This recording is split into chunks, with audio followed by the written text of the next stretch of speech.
आप सभी को जय मसीह की। आपका फिर से एक बार स्वागत है। आप सभी को अपने मन में ये विचार आता होगा कि हम स्वर्ग के राज्य में, पिता परमेश्वर के राज्य में जाएंगे या नहीं। तो इसका जवाब है हाँ, आप तभी जा पाओगे जब आप बाइबल में लिखे 7 बातें जानते हो।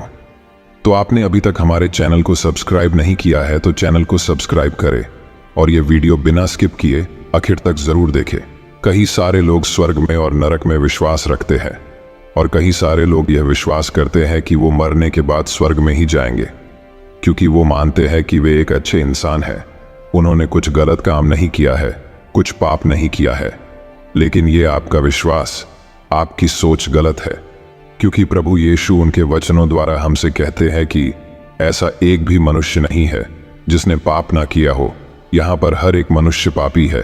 हम में से कई सारे मसीह लोग ये विश्वास करते हैं कि हम तो पिता परमेश्वर को जानते हैं, प्रभु यीशु के अस्तित्व को जानते हैं, उनमें विश्वास रखते हैं, तो हम भी स्वर्ग में जाएंगे। तो उनका विश्वास गलत है, क्योंकि प्रभु का पवित्र ग्रंथ बाइबल हमें बताता है कि दुष्ट शैतान भी पिता परमेश्वर को जानता है, उनके वचनों को जानता है और परमेश्वर के प्रभु यीशु के अस्तित्व पर विश्वास करता है। फिर भी वो पिता परमेश्वर के राज्य में, स्वर्ग में प्रवेश नहीं कर सकता। ये बात हमको ध्यान में रखना है कि सिर्फ परमेश्वर को जानकर, उनके अस्तित्व को मानकर हम स्वर्ग के राज्य में प्रवेश नहीं कर सकते हैं। यदि आप स्वर्ग के राज्य में प्रवेश करना चाहते हैं तो बाइबल में लिखी ये 7 बातें जान लो। तो पहली बात है पिता परमेश्वर की आज्ञा का पालन करना। कई मसीह लोग पिता परमेश्वर की, प्रभु यीशु की आराधना करते हैं, बाइबल का अध्ययन करते हैं, उनसे प्रार्थना करते हैं, लेकिन वो स्वर्ग के राज्य में जाने के काबिल नहीं है। भले ही वो पूरे मन से बाइबल पढ़ते हो, उपवास करते हो, लेकिन परमेश्वर ने हमें जो वचन बताए हैं, जो आज्ञा दी है, उसका पालन नहीं करते हैं, तो वो स्वर्ग में जाने के काबिल नहीं है। परमेश्वर का राज्य पवित्र स्वर्ग है, उसमें वही लोग जाएंगे जो पवित्र है और जो परमेश्वर की आज्ञा का पालन करते हैं। मत्ती 7 वचन 21 से 27 में प्रभु का वचन हमसे साफ कहता है कि जो मुझसे हे प्रभु कहता है, उनमें से हर एक स्वर्ग के राज्य में प्रवेश न करेगा, परंतु वही जो मेरे स्वर्गीय पिता की इच्छा पर चलता है। उस दिन बहुत से मुझसे कहेंगे, हे प्रभु, क्या हमने तेरे नाम से भविष्यवाणी नहीं की और तेरे नाम से दुष्ट आत्माओं को नहीं निकाला और तेरे नाम से बहुत अचंभे के काम नहीं किए? तब मैं उनसे खुलकर कह दूंगा कि मैंने तुमको कभी नहीं जाना।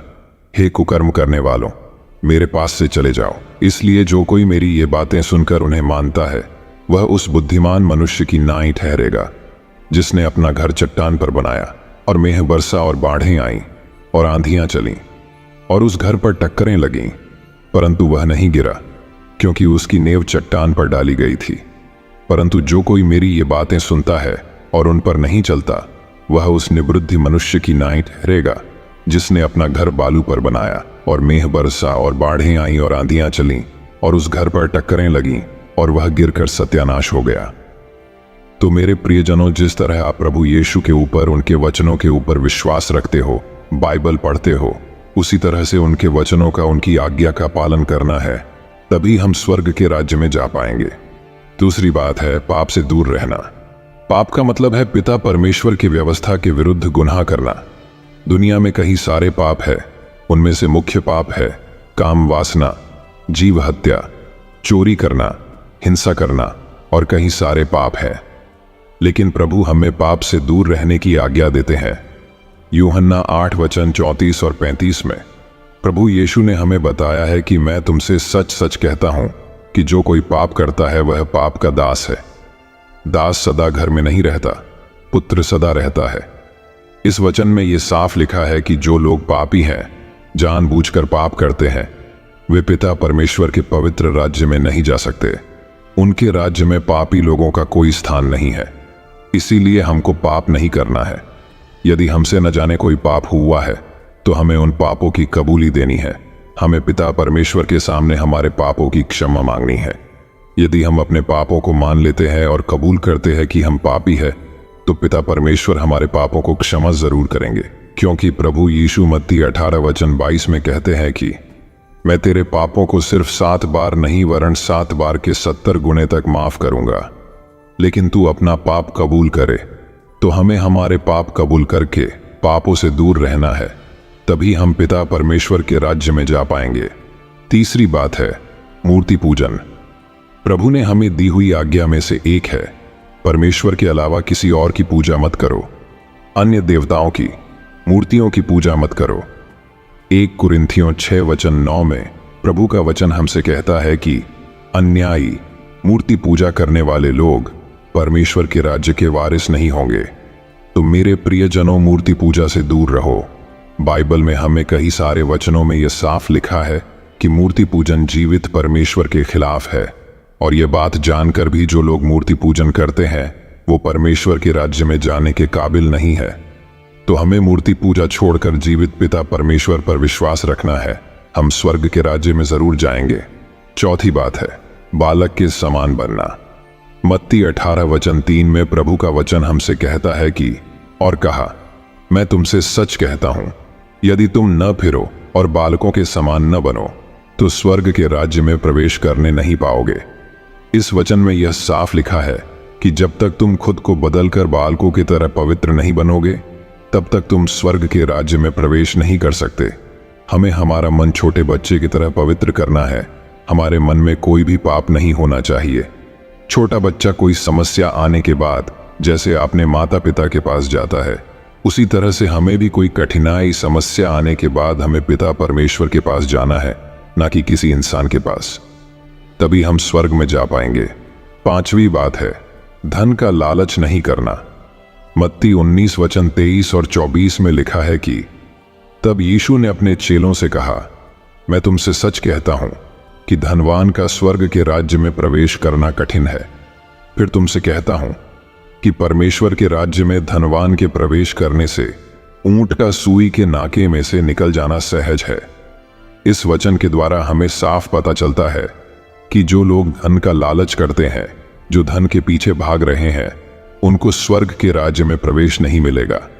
तो मेरे भाइयों, जो लोग पैसा कमाते हैं वो पाप नहीं है, लेकिन पैसे के लिए उनके मन में जो लालच पैदा होती है वो पाप है। इसीलिए हमें पैसे के लिए, धन के लिए लालची नहीं बनना है, तभी हम स्वर्ग में जा पाएंगे। 6ठी बात है मन को दिन करना। दिन का मतलब है खुद को शून्य करना, नम्र करना। मत्ती 5:3 प्रभु ने हमें बताया है कि धन्य हैं वे जो मन के दीन हैं, क्योंकि स्वर्ग का राज्य उन्हीं का है। इस वचन द्वारा प्रभु यीशु हमें कहते हैं कि जो मन के दिन है, मतलब जो आपने मन के नम्र है, वही स्वर्ग में जाएंगे। बाइबल हमें बताती है कि प्रभु यीशु ने खुद को दिन किया, इसीलिए तो क्रूस की मौत भी सह ली। यीशु परमेश्वर होकर भी दिन हुआ, तो हम क्या चीज है? स्वर्ग के राज्य में जाने के लिए खुद को दिन करना ही होगा, तभी हम स्वर्ग के राज्य में जा पाएंगे। 7वीं बात और आखिरी बात है बपतिस्मा लेना। यूहन्ना 3:5 में यह लिखा है कि मैं तुमसे सच सच कहता हूं, जब तक कोई जल और आत्मा से न जन्मे वह परमेश्वर के राज्य में प्रवेश नहीं कर सकता।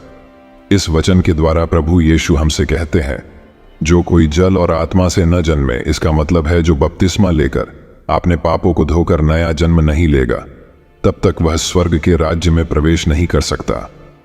तो यह बात ध्यान में रखकर हमें बपतिस्मा लेकर अपने आत्मा को पवित्र करना है। पवित्र आत्मा से हमें नया जन्म लेना है, तभी हम स्वर्ग के राज्य में प्रवेश कर पाएंगे। तो मेरे प्रियजनों, इन 7 बातों को ध्यान में रखकर अपना जीवन जीना है। प्रभु यीशु के आशीर्वाद से, स्वर्गीय पिता के वचनों से आप स्वर्ग के राज्य में जरूर जाएंगे। यदि आपने यह वीडियो आखिर तक देखा है तो आप भी पिता परमेश्वर की आज्ञा का पालन करते हो, और जो परमेश्वर के वचनों का पालन करता हो, स्वर्ग का राज्य उसी का है। तो आपने अभी तक वीडियो को लाइक नहीं किया है तो वीडियो को लाइक करें और अपने परिवार के साथ ये वीडियो शेयर जरूर करें। प्रभु आप सभी को आशीष दे। आमीन।